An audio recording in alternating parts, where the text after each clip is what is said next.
आपको एक चीज बताता हूँ जो सिर्फ अमीर लोगों को पता है, वो ये कि बिना पैसे की साइकोलॉजी को समझे आप अमीर नहीं बन सकते।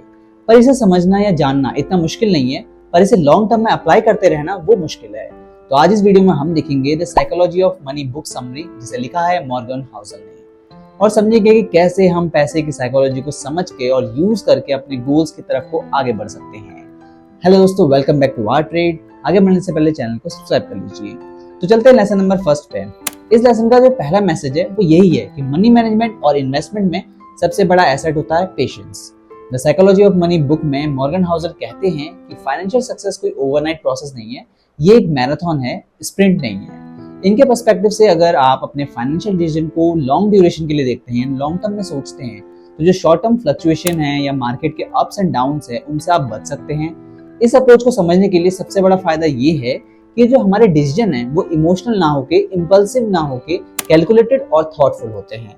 अब आपको ये सोचिए कि कई बार ऐसा होता है, हमारे आसपास जो लोग रहते हैं वो शॉर्ट टर्म गेन्स को देख के इन्वेस्टमेंट डिसीजन ले लेते हैं या प्रॉफिट बुक कर लेते हैं, लॉस बुक कर लेते हैं, और बाद में उन्हें प्रॉब्लम होती है। जैसे कि जब मार्केट गिरती है तो इमोशनल डिसीजन के कारण लोग जल्दी लॉस बुक कर लेते हैं और उनका पैसा जो है वो पानी में डूब जाता है।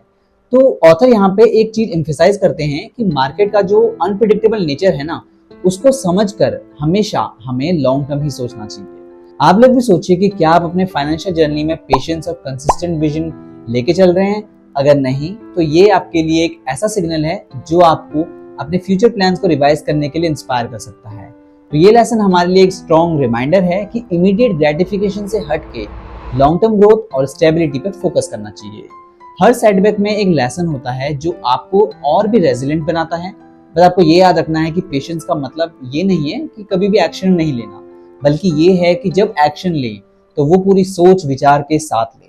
जरा सोच के देखिए कि ऐसा इन्वेस्टर जिसके पास लिमिटेड सेविंग है, उसके लिए लॉन्ग टर्म पर्सपेक्टिव इंपॉर्टेंट कितना है। एक छोटी सी कमिटमेंट से, जैसे कि आप मंथली इन्वेस्टमेंट प्लान स्टार्ट कर सकते हैं, आप अपने फ्यूचर को सिक्योर कर सकते हैं।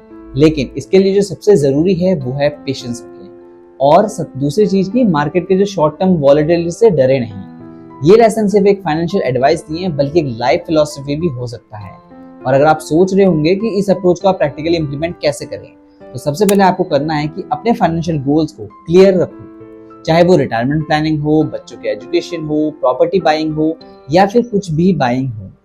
फिर आप अपनी स्पेंडिंग हैबिट और इमरजेंसी फंड को मैनेज करो, ताकि आप कोई भी जो अनफोर्सिंग क्राइसिस होते हैं ना, जैसे कोई जॉब लॉस होता है, कभी कोई मेजर एक्सीडेंट हो जाता है, तो इन सब एस्पेक्ट में आप का जो गोल है वो ना हटे ट्रैक से। तो जब आप इन एस्पेक्ट को लंबी ड्यूरेशन के लिए सोचते हैं, तब आप देखेंगे कि डिसिप्लिन और पेशेंस कितना पावरफुल टूल बन सकता है आपके फाइनेंशियल गोल के लिए। तो इसी के साथ चलते हैं लेसन नंबर 2 पे। लेसन नंबर 2 में हम सीखेंगे कि सेविंग और स्मार्ट स्पेंडिंग क्या होती है। तो हाउसल यहाँ पे कहते हैं कि पैसा कमाने से ज्यादा जरूरी होता है उसे सेव करना और फ्यूचर के लिए गार्ड करना। यानी सेव तो कर लिया और उसे बचा के भी रखना। ऐसा नहीं कि आपने सेव किया और किसी ऐसे इन्वेस्टमेंट में डाल दिया जहां पे लॉस हो सकता है, जहां पर रिस्क ज्यादा है। तो इंडियन पर्सपेक्टिव में अगर मैं बात करें तो लाइफस्टाइल इन्फ्लेशन और अननेसेसरी एक्सपेंसेस से बचना सबसे बड़ा चैलेंज है। हमारे आसपास बहुत सारे ऐसे लोग होंगे जिनकी इनकम जैसी बढ़ती है वैसे ही वो ज्यादा स्पेंड करना शुरू कर देते हैं, 5 स्टार में खाना खाने लग जाते हैं और जो भी गैजेट्स हैं वो खरीदने लग जाते हैं। और कई बार ऐसा होता है कि हम अपने एक्सपेंसेस को जस्टिफाई कर देते हैं कि ये जरूरी था या फिर मैं इसे डिजर्व करता हूँ। लेकिन रियलिटी ये है कि डिसिप्लिन मेंटेन करना और सेविंग रेट को हाई रखना, तभी आपका जो फ्यूचर है ना वो फाइनेंशियल फ्री रहेगा। एक इंटरेस्टिंग कहानी सुनते हैं एक ऐसे आदमी की जिसका नाम है अनिल। अनिल ने हमेशा सोचा कि जब भी मेरी इनकम बढ़ेगी ना, तब मैं अपनी लाइफस्टाइल को अपग्रेड करूंगा। यानी कि जैसे उसकी इनकम 10% बढ़ती तो उसका लाइफस्टाइल भी 10% बढ़ जाता। लेकिन एक दिन अनएक्सपेक्टेड जॉब लॉस के बाद उसे समझ में आया कि बिना किसी कुशन के, बिना किसी इमरजेंसी फंड के रहना कितना मुश्किल है। तो तब जाके उसे अकल आई कि डिसिप्लिन और सेविंग शुरू करना चाहिए। देखो, इस कहानी से आपको सीखने को मिलता है कि सस्टेनेबल लाइफस्टाइल डिजाइन करना और अननेसेसरी लग्जरीज से दूर रहना कितना जरूरी है। आप भी इस पॉइंट को समझ सकते हो कि हमारे लिए एक फाइनेंशियल सेफ्टी नेट बनाना उतना ही जरूरी है जितना कि हमारी जिंदगी के लिए इंश्योरेंस होता है। जब आप अपने पैसों को कंट्रोल में रखते हो, तभी आप जो अनप्रेडिक्टेबल इमरजेंसीज होती है उनसे निपट सकते हो। सेविंग करने का सबसे ज्यादा फायदा ये है कि आप फ्लेक्सिबल रह जाते हैं। यानी कभी कभी जो अचानक से अपॉर्चुनिटी आ जाती है जिसमें आप इन्वेस्ट कर सकते हो, तब आपके पास फ्लेक्सिबिलिटी होती है कि आप उसमें इन्वेस्ट कर पाएं। क्योंकि अगर आप सेविंग नहीं करेंगे तो फिर आप अपने इमरजेंसी फंड से उसको पैसा देंगे, तो वो आपके लिए नुकसानदायक हो सकता है। अब आप ये सोचिए कि कितनी बार हमारे पास ऐसा एक्स्ट्रा पैसा तो आ जाता है, चाहे कैसे भी, चाहे बर्थडे गिफ्ट में मिलता है, चाहे शादी के थ्रू मिलता है, चाहे शगुन में मिलता है, कैसे भी मिलता है, तो आप उसे अलोकेट ढंग से नहीं कर पाते, इसकी वजह से वो खत्म हो जाता है। अगर हम हर महीने अपनी इनकम का एक फिक्स परसेंटेज बचाएंगे तो आपके पास ग्रेजुअली धीरे धीरे सब्सटेंशियल अमाउंट बिल्ड हो जाएगा, जो आपके लॉन्ग टर्म गोल्स को अचीव करने में मदद करेगा। तो मनी मैनेजमेंट का जो कोर है वो है फ्लेक्सिबिलिटी और कंट्रोल। जब आप अपने एक्सपेंसेस को कंट्रोल में रखते हो तभी आप ज्यादा सिक्योर और कॉन्फिडेंट फील करते हो। अब चलते हैं लेसन नंबर 3 पे। इस लेसन में मॉर्गन हाउसल हमें बताते हैं कि फाइनेंशियल आउटकम काफी हद तक लक और रिस्क पर डिपेंड करते हैं। हमारे पास जितना भी कंट्रोल होता है उतना ही रोल उसका होता है कि अनप्रेडिक्टेबल फैक्टर जो उस काम को रोक सकते हैं। हर इन्वेस्टर या एंटरप्रेन्योर के सक्सेस में लक एक एलिमेंट होता है जो शामिल जरूर होता है, इसलिए हमें अपने डिसीजन को रिस्क मैनेजमेंट के पर्सपेक्टिव से देखना चाहिए। अगर आप देखें तो लाइफ में कोई भी डिसीजन 100% कैलकुलेटिव नहीं होता। चाहे आप कुछ भी चीज खरीदो, आप गाड़ी खरीदो, आप चाहे घर खरीदो, आप कुछ भी खरीदो, आप कितने भी स्मार्ट प्लान्स बना लो, कुछ फैक्टर ऐसे जरूर होते हैं जो आपके कंट्रोल से बाहर होते हैं। तो आप ही बताओ कि क्या आपका जो हर डिसीजन जो आप लेते हो उसमें रिस्क कंसिडर करते हो या नहीं करते हो। अगर मार्केट की अनप्रेडिक्टेबिलिटी और इनहेरेंट अनसर्टेनिटीज को समझकर एक डाइवर्सिफाइड अप्रोच अडॉप्ट करते हैं तो ही आप अपने जो पोटेंशियल लॉसेस हैं उनको मिनिमाइज कर सकते हैं। और ये स्ट्रेटेजी सिर्फ आपको लॉस से बचाने के लिए नहीं है, बल्कि आपकी ग्रोथ अपॉर्चुनिटीज को भी मैक्सिमाइज करने के लिए है। एक बात आपको याद रखना है कि risk is a part of every venture. जब आप इसे यूज इफेक्टिवली कर पाते हैं तभी आप जो फाइनेंशियल मार्केट की अनप्रेडिक्टेबल नेचर हैं उनको भी टेम कर सकते हैं।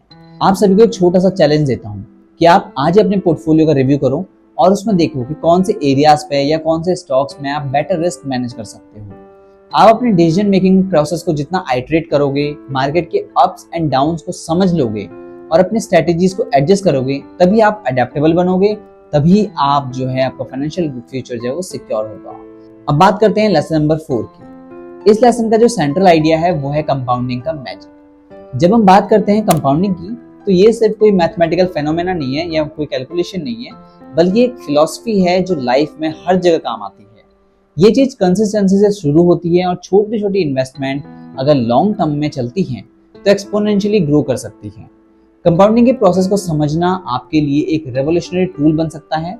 समझना तो देखो, समझता तो हर कोई है, बस उसको अप्लाई करना जरूरी है। अगर आप अप्लाई करेंगे तो आपके लिए रेवोल्यूशनरी टूल बन सकता है। तो आपने अक्सर सुना होगा ना, टाइम इज मनी, लेकिन यहाँ मतलब है time compounded over the years is money. तो आपको अनएक्सपेक्टेड तरीके से रिवॉर्ड्स देता है ये चीज।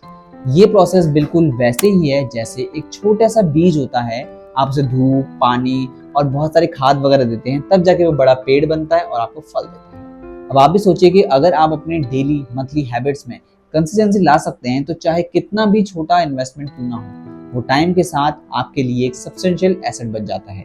ये अप्रोच सिर्फ इन्वेस्टिंग पर नहीं एप्लीकेबल होती, बल्कि लाइफ के हर फील्ड में होती है।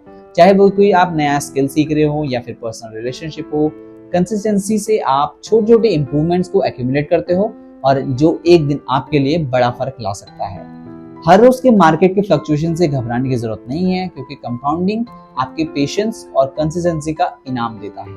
अगर आप अपनी इन्वेस्टमेंट स्ट्रेटेजी को एक रेगुलर कैडेंस से चलाते रहोगे तो आप देखोगे कि ज्यादातर सक्सेसफुल इन्वेस्टर वही होते हैं जो छोटे छोटे डिसीजंस और रेगुलर इन्वेस्टमेंट से अपने वेल्थ को बिल्ड करते हैं। आपको देखो, मैं प्रैक्टिकल स्टेप्स बताता हूँ कि आपको करना क्या है। आपको करना ये है कि चाहे एसआईपी हो या मंथली डिपॉजिट हो, आपको ऑटोमेशन का यूज करना है। ऑटोमेशन से सिर्फ आप डिसिप्लिन और कंसिस्टेंसी मेंटेन कर सकते हो, बल्कि इस अप्रोच से आपका टाइम भी बचेगा और जो बल्कि मार्केट टाइमिंग वाला जो प्रेशर होता है ना, वो भी दूर हो जाएगा। आज के डिजिटल एरा में बहुत सारे टूल्स अवेलेबल हैं जो आपको ऑटोमेट करने में मदद करते हैं और आप ये देख सकते हो कि कैसे आपकी सेविंग्स टाइम के साथ मल्टीप्लाई होते हैं। और याद रहे, कंपाउंडिंग एक ग्रेजुअल प्रोसेस है। इसमें कोई भी सडन बिग विन नहीं आएगा कि एकदम से आप अभी नॉर्मल चल रहा है पोर्टफोलियो फिर एकदम से आपका 20% बढ़ गया, 30% बढ़ गया, नहीं, बल्कि ये धीरे धीरे स्टडी बट कंसिस्टेंट ग्रोथ देता है। ये प्रिंसिपल हमें सिखाता है कि फाइनेंशियल सक्सेस के लिए कोई भी शॉर्टकट नहीं होता। डेडिकेशन चाहिए, डिसिप्लिन चाहिए और पेशेंस सबसे ज्यादा जरूरी है। इसी सोच के साथ चलते हैं लेसन नंबर 5 में। तो इस लास्ट लेसन में हम समझेंगे कि अपने फाइनेंशियल बिहेवियर के बारे में और उसको मास्टर करने का, क्योंकि ये बहुत इंपॉर्टेंट है। अगर ये आप इसको फेल हो गए मास्टर करने में तो जो भी आपने सीखा है वो सब बेकार है। तो मॉर्गन हाउसल कहते हैं कि बहुत से financial decision purely rational factors पे नहीं बल्कि इमोशन, हमारी साइकोलॉजी और हमारे बायसेस पे शेप होते हैं। इसलिए अपने खुद के बिहेवियर को समझना जरूरी है और उसको कंट्रोल करना और ज्यादा जरूरी है। आपको सिर्फ ये सोचना है कि जब भी आप कोई चीज खरीदते हो जो आपको लगता है बाद में क्या जरूरत नहीं थी, जैसे आपने नया आईफोन खरीद लिया, नया गैजेट्स खरीद लिया, या कोई टॉय खरीद लिया, या फिर कोई शो पीस खरीद लिया, आपको ये सोचना चाहिए कि आपने वो क्यों खरीदा। क्या वो इमोशनल ट्रिगर हुआ, या आपको कुछ दिखाना था लोगों को, या आपने देखा कि सेल लगी है फटक से ले लेती हो, इंपल्सिव बाइंग जिसे कहते हैं, या पैनिक या ओवर कॉन्फिडेंस के चलते आपने उसे खरीदा है। जब आप इस बात को समझ जाएंगे तब आपको पता लग जाएगा कि मेरे में ये कमी है, और तब जाके आप अपनी जो पास्ट मिस्टेक है उससे सीखेंगे और अपने ट्रिगर्स को पहचानेंगे और उनसे दूर रहने की कोशिश करेंगे। ये अप्रोच आपको सिर्फ मनी मैनेजमेंट में ही नहीं बल्कि लाइफ के हर एस्पेक्ट में एम्पावर करता है। आप अपने रिलेशनशिप को देख लीजिए, अपने करियर को देख लीजिए, अपनी पर्सनल ग्रोथ को देख लीजिए।